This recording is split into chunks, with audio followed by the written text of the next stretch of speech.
Orang swasta bebas kerjaannya ya, orang swasta bebas. Ngomongan keenam dalam ini lagi ngonten ada intermezzo ya wes. Nah, pendukung Pak Prabowo beralih ke Pak Ganjar ya, yang dulu 2014 tuh mendukung Pak Jokowi, terus 2019 mendukung Pak Prabowo. Nah, di 2024 ini ada yang pindah mendukung Pak Ganjar ya. Ini untuk pelajaran kita semua sebetulnya dalam kehidupan sehari-hari ya.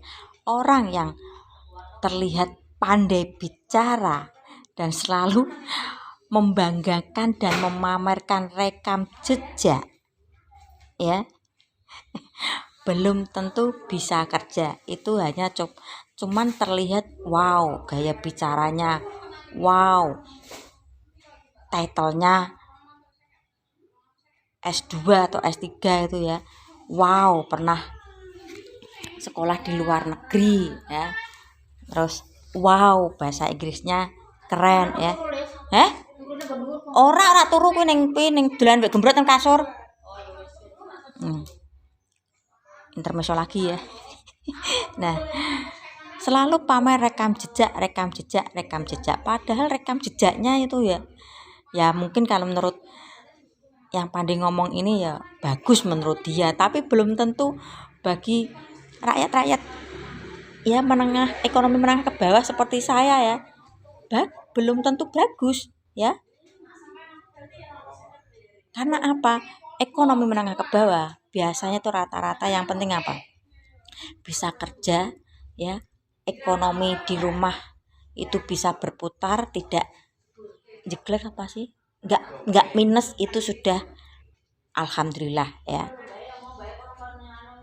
Kalau kan saya pernah lihat konten ya, kalau tipe-tipe Pak Anies ini cocoknya itu negara Arab, negara Brunei. Karena apa? Kekayaannya udah banyak. Jadi mau main-main apa, mau bikin patung, mau bikin mumi, mau bikin apa, ya itu tidak begitu kelihatan uang yang keluar ya. Ini tipe kepemimpinan Pak Anies ya. Kalau Pak Prabowo ya, basicnya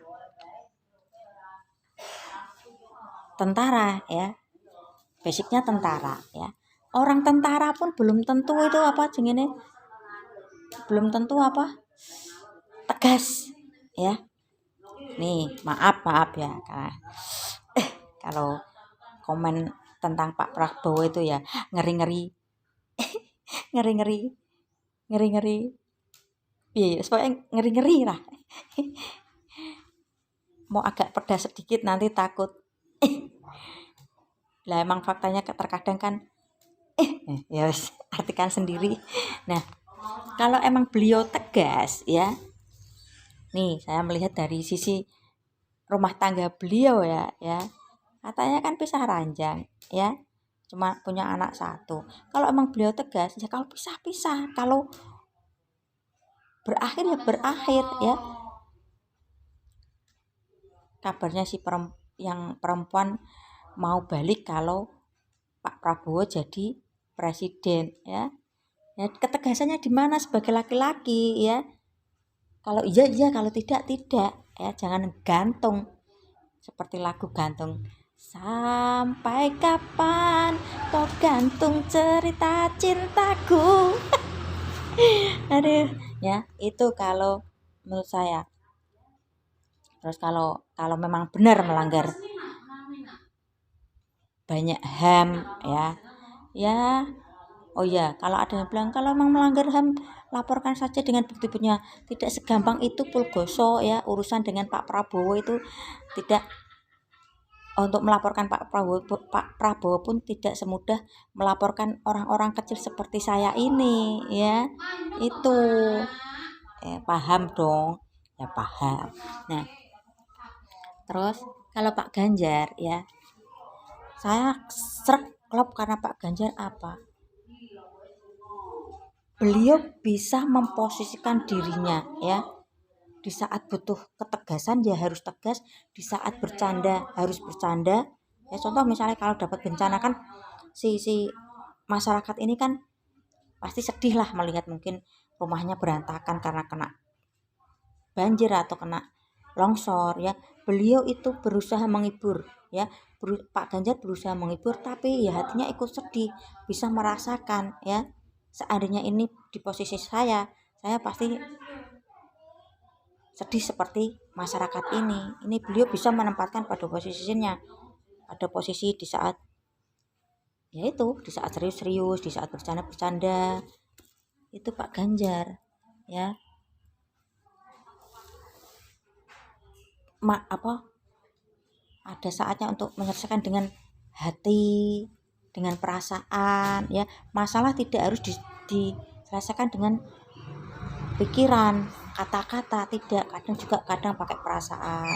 Yaitu kalau saya melihatnya dari Pak Ganjar dari sisi itu ya. Setidaknya ya meski agak terlambat yang pro Pak Prabowo sekarang beralih ke Pak Ganjar ya. Tak kenal maka tak sayang gitu ya intinya. Ada pepatah seperti itu ya. Ya. Dan katanya melihat rekam-rekam jejak dari capres ketiga presiden ini ya tetap unggul Pak Ganjar lah ya. Warga Jawa Tengah nih bos